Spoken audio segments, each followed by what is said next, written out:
May this restored monument serve as a point of reminder of the need to be always prepared for eventualities such as the earthquakes. Union Gardens Infant School is the most recent example of the commitment of my government to early childhood education. And the capability of this new PMV squadron will enable the JDF to fulfill one of its core mandates. Join us for the details in Jamaica House Weekly. Prime Minister Portia Simpson Miller has again emphasized the critical role parents play in raising well-rounded children. If we want a better society, there has to be better parenting. Education does not start and end in the classroom. The home and the community environments are important factors in the education process. And I want to encourage every parent and guardian to get integrally involved in their children's education.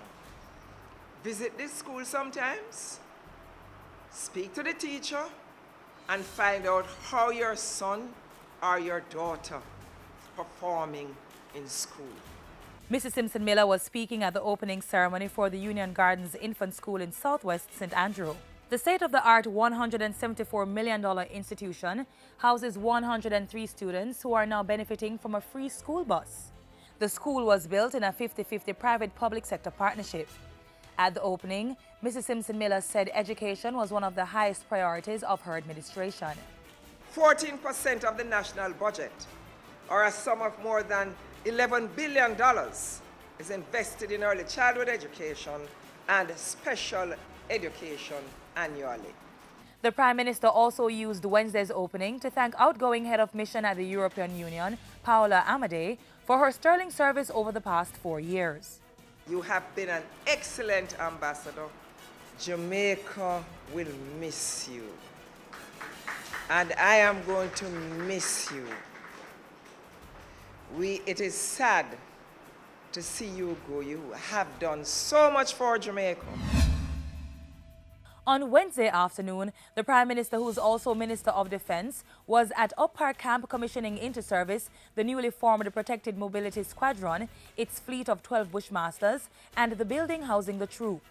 I have every confidence that this investment by the government of Jamaica will prove to be timely, effective, and invaluable. The integrity of our national security will not be left to chance. The government is committed to improving the security of all the Jamaican people. This is a major part of our mandate.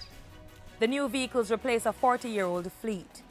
Meanwhile, Mrs. Simpson Miller thanked the 20 JDF engineers who helped in a bridge building exercise in Dominica following a recent hurricane. I congratulate the JDF engineers for proudly flying the flag of Jamaica in providing this assistance in Dominica's moment of need. As the island observed Earthquake Awareness Week, Prime Minister Simpson Miller opened a memorial park on the anniversary of the January 14, 1907 earthquake that killed over 1,000 persons, 500 of whom were unidentified. The park was built around a remodeled monument first constructed in June 1907. The Prime Minister encouraged greater preparedness for natural disasters. She also expressed the hope that the site, which is located near the St. Andrew Technical High School in Greenwich Town, will be a cultural tourism site. I also want to welcome you to one of Jamaica's newest heritage tourism attractions.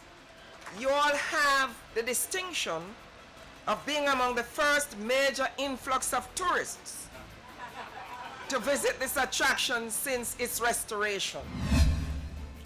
Back at Jamaica House, Prime Minister Portia Simpson Miller held talks with several persons this past week. On Tuesday, she welcomed Faye Pickersgill, the ambassador-designate to China. And by Friday, she was meeting with representatives from China Harbour Engineering Company. Mrs. Simpson Miller also chaired another meeting of the National Cultural and Creative Industries Commission. At that meeting, she was updated on the Commission's operations and targets for 2016. And that's it for Jamaica House Weekly. Do join us next time for the latest stories coming out of the office of the Prime Minister.